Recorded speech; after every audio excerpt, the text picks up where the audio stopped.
Hello and welcome to the presentation of the Diamond Commodity Chain, Symbols of Love and Wealth Riddled in Corruption and Violence, presented by Nick Repasky and Anna Warren. So what are diamonds and why are they valuable? Diamonds are made up of carbon atoms found in pyramid structures formed millions of years ago, deep in the earth, due to the geological processes of heat and pressure. Diamonds are unique in that they are a precious stone that lasts forever. They are the hardest natural material known to man. They are resistant to acid wear and are also excellent conductors of heat. A fun fact is in order to cut a diamond, you must use another diamond.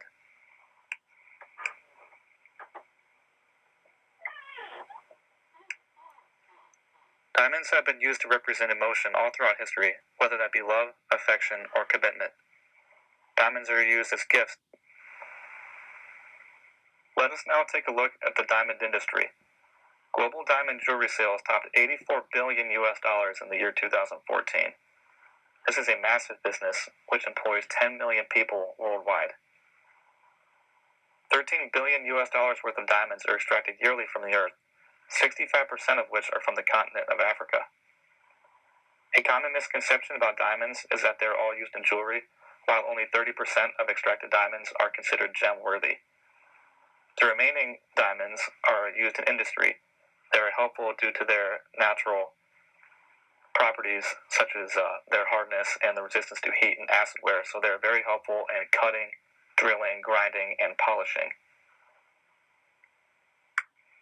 The diamond commodity supply chain can be broken down into 6 general steps, each of which that will be studied in turn in the following slides.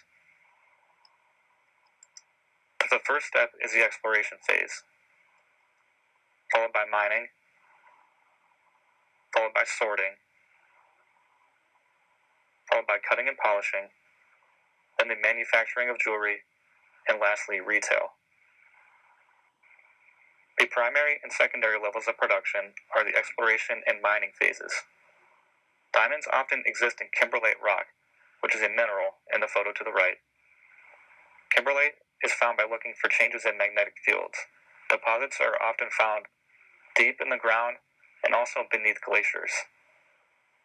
Open pit mining and underground mining are 2 industrial techniques of mining, and artisanal mining is done by hand with only a sift.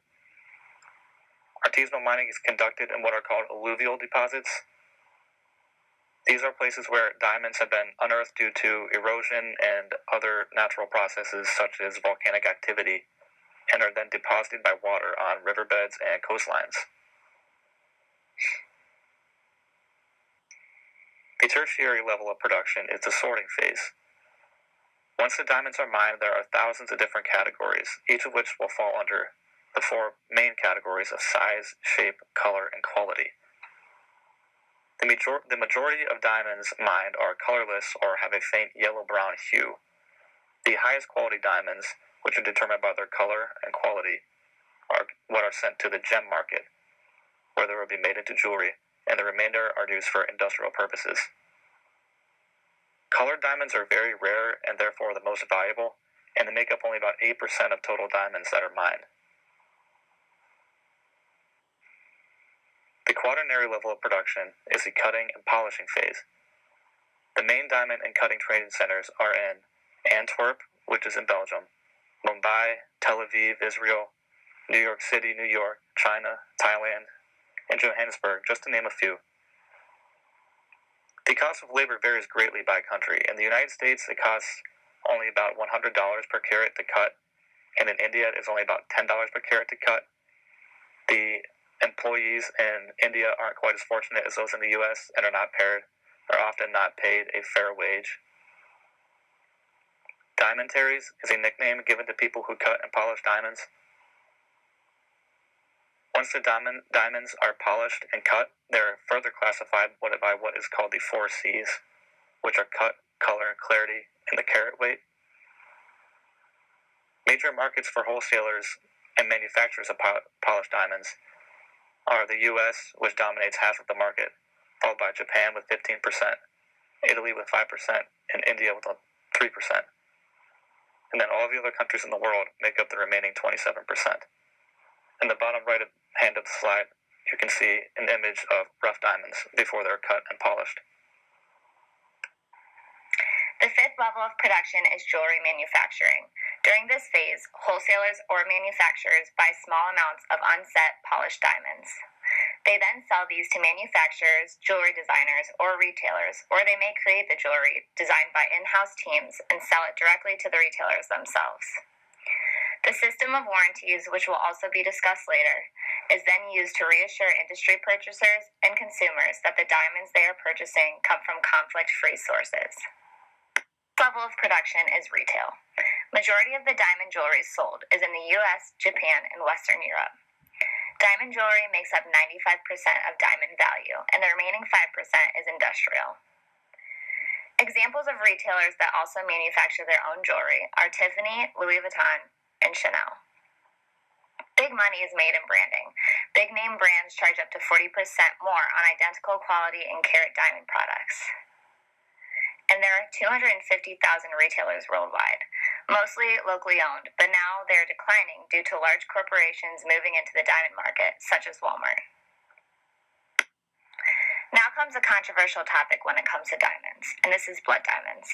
Blood diamonds are mined in African war zones, often by forced labor, and they are used to fund campaigns by local warlords, who make an estimated $6 million or more a year.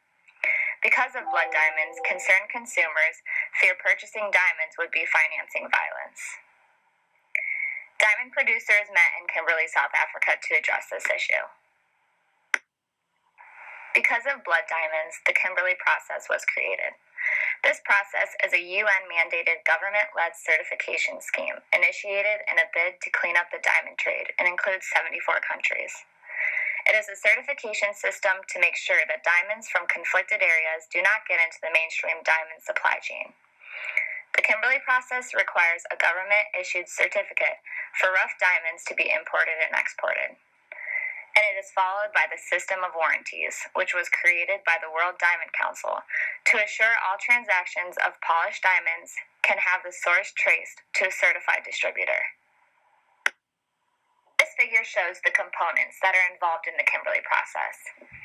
For some reason, the process goes from the right box to the left box. So, from the right, we can see that under this system, every buyer and seller of polished diamonds and jewelry containing diamonds must provide an assurance statement on all invoices. Once the jewelry is imported, a written statement must accompany all invoices, guaranteeing that the diamonds being sold are from legitimate sources.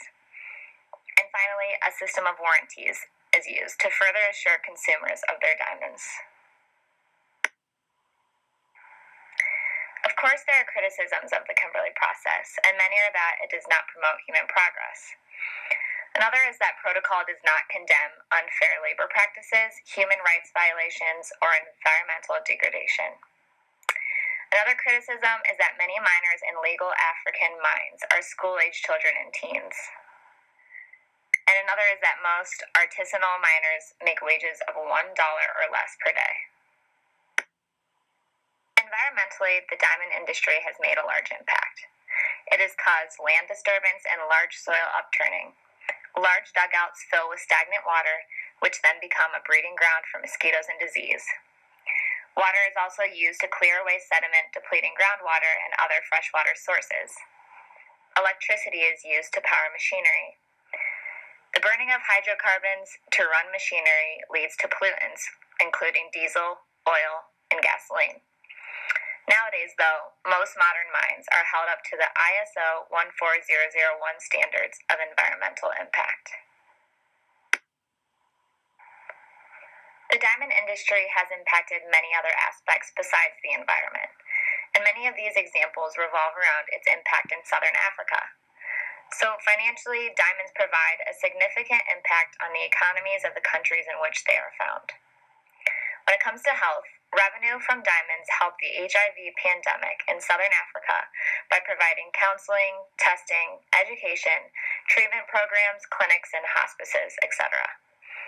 As for education, the revenue from diamonds is used toward helping children go to school longer in southern African countries.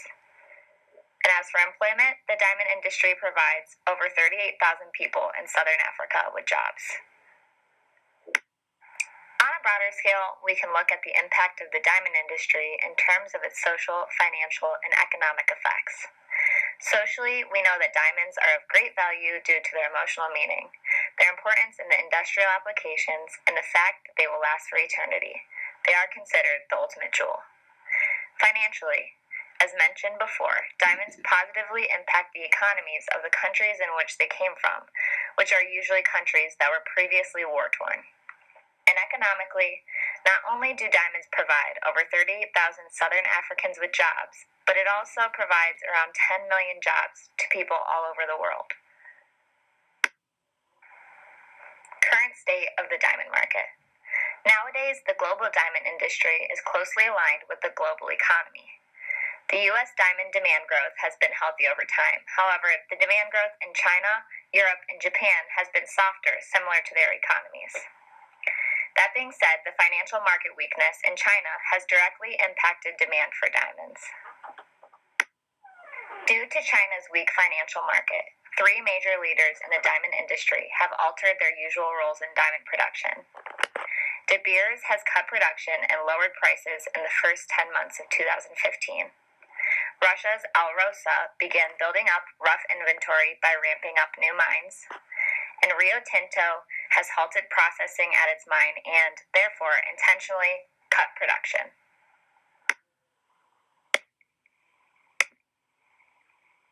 The following slides will walk you through an example of diamond commodity chain. The movement of this commodity is an example of globalization, connecting the world's regions, although they are very distant from one another and very different from one another.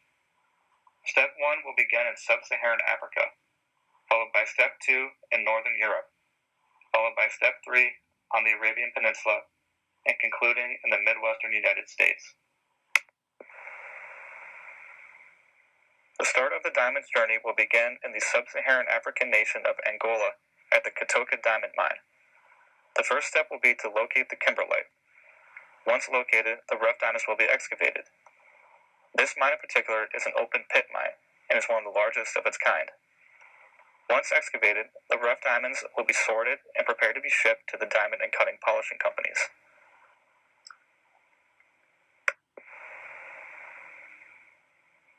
The second step on the diamond's journey will be the cutting and polishing level of production conducted at the World Diamond Center Stitching in Antwerp, Belgium, a northern European nation.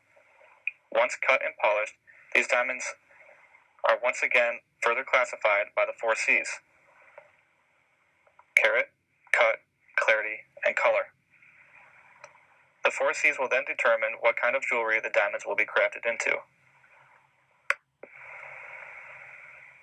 The third step on the diamond's journey will be the jewelry manufacturing level of production at the House of Windsor Jewelers in Dubai, located in the United Arab Emirates, a small but wealthy nation on the coast of the Arabian Peninsula. Windsor will manufacture jewelry for a licensed distributor or to be retailed by Windsor themselves. Once manufactured, the jewelry will be shipped to a retailer to be sold to the general public. The final step on the diamond's long journey will be the retail level of production back here at home in Columbus, Ohio, in the Midwestern United States. The Pandora Jewelry Store is a licensed distributor. The retail level of production nets the most profit from the diamond commodity. The miner in Angola may have only made $1 for excavating the diamond, while the retailer in the United States may make hundreds and even thousands of dollars from the sale of that diamond. This slide contains our works cited, followed by our image citations.